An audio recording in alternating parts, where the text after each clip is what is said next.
Hello everyone and welcome to another video from me, and it's time to announce my new project, and this time I shall be going for Mazda RX-7, the RE-Amemiya version by Fujimi, the FD3S. There is also the Aoshima version, which is quite similar. However, regarding body lines, I quite prefer the Fujimi version, and that's why I went for this version. Alright, very nice artwork, as we can see. And taking a quick look around the box, we can see completed Mazda over here. Looking good, however, the wheels are a bit too small. Required colors, same artwork and more information. Same artwork. Okay.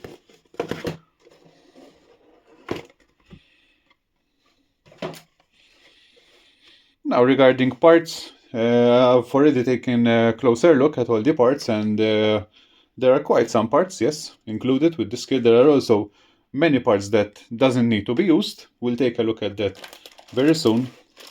However, we have, okay, the body, clear parts, more clear parts, chrome parts, spoilers, aero parts, the rims, which unfortunately are very nice, however, too small. RX-7 original parts, also including the rear spoiler and the seat, chassis, an extra hood, spoilers, chassis parts, the tires, and also leaflet and the decal sheet. So now I shall take everything out of the bags and return so that we can see the sprues together. So let's go ahead and begin with the body. As we can see, it is missing side skirts, the front bumper also. From what I could see, it is nicely molded. Even the detail on the wide body fenders on the rear is quite nice. We have the molded bonnet pins over there. Just some typical mold lines to remove. However, other than that, I think it is nicely molded. Alright, so that's the body.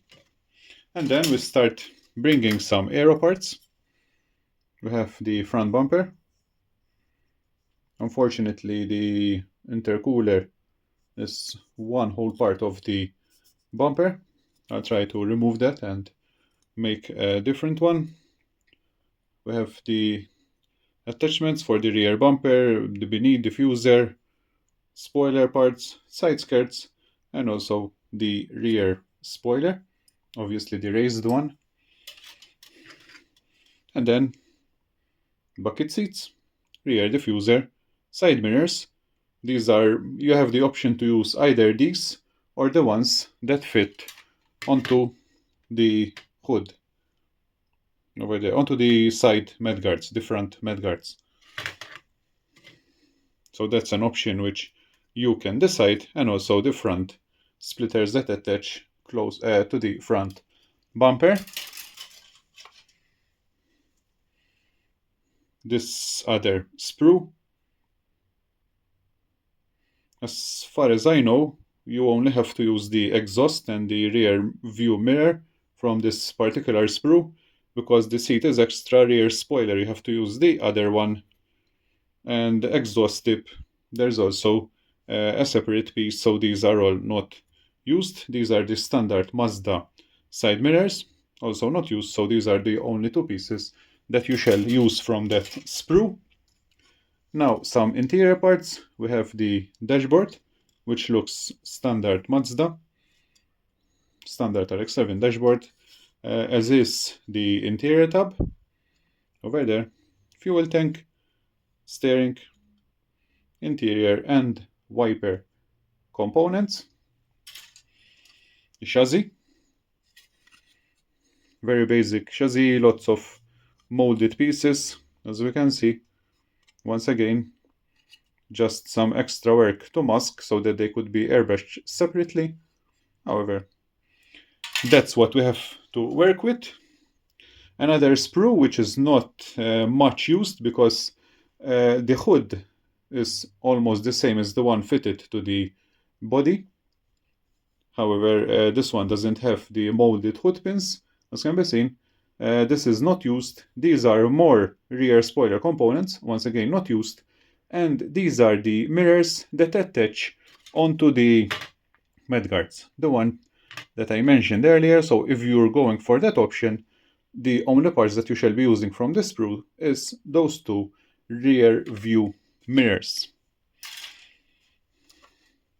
And finally, the last big sprue over here has more chassis components. As we can see, disc brakes, okay, the front piece, differential, more disc brakes. This exhaust is not used.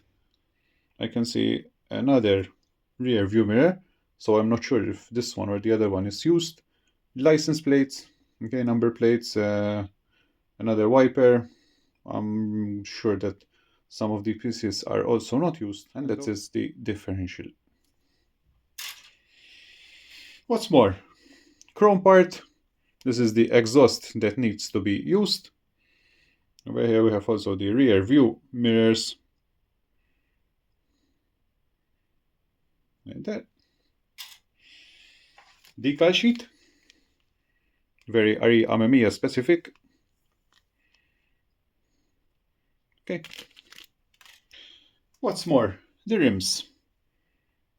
This is a very big pity because they are very nicely detailed, they are nicely molded. However, as I've said from the calculations that I did, they are actually 16-inch rims, and 16-inch are way too small for such a wide body Mazda RX-7.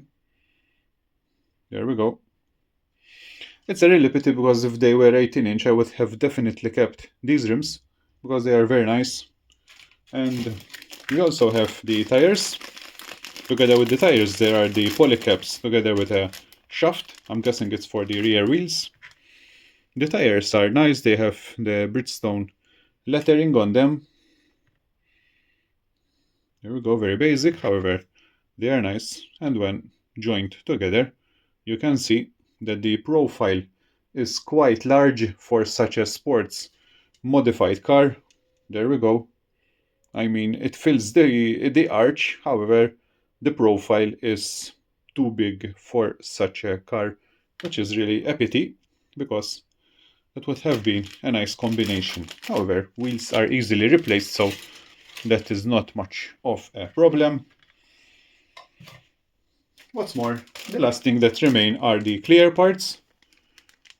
And we have the headlights, rear tail lights, together with bumper lights. Okay. And the final clear, the second piece of clear, includes the windows. Okay. There we go. The manual, finally. Not much pages inside this manual. Over here we have an indication of the parts that doesn't need to be used. The ones I also mentioned, because I've studied the sprues before getting to film this video, so that I would be sure of what I'm talking about. Let's take a quick look.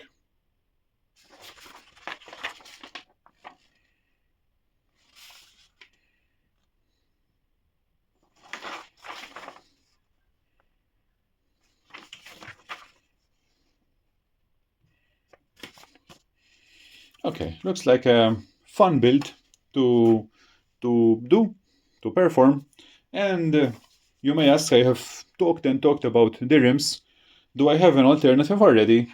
And I am thinking of using these. These are from Yamamoto, and they are the Work Emotion XD9. They are very nice. There are also some stickers included with the rims. As you can see, they are very nicely molded, nicely detailed, and I think they will be a good fit for the Mazda.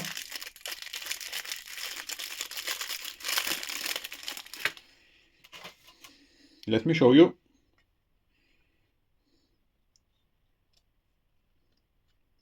Right there. I think they look quite good. 18-inch. That's the rims that I am aiming for to use. However, nothing is confirmed until it is painted and in place. So, but at the moment, those wheels are in my plan to use. And included, there are also these two different lug nuts. The difference is that this is for Tamiya fitment, as we can see, and this is for Aoshima Fujimi fitment. Right there, so that you can see the difference. So, that's the plan in my mind for now. And if everything goes to plan also, I would like to use these brakes also from Yamamoto with a separate caliper. I think that will be very nice behind those wheels. The original brakes that are included with the kit are a bit too small, especially for those rims. For the 16-inch rims, they are okay. For those, they are a bit too small behind the spokes, so this will be a nice upgrade if I had to do them. And also, since I mentioned the molded intercooler, which I plan to remove because it will be a nightmare to paint and not realistic at all, I also have this intercooler from Yamamoto. It is a bit too large, however, that wouldn't be much of a problem to sort out. So far, that is the plan, and also the extra parts that I plan to use for the RX-7. That is all for me. I really hope you like my selection. Let me know in the comments below your opinion. What do you think? If I made a good choice choosing those rims and the extra parts that I have in mind. I will see you all into my next video, and hopefully it will not be too long until I post my first video update on the RX-7. Once again, thank you for watching.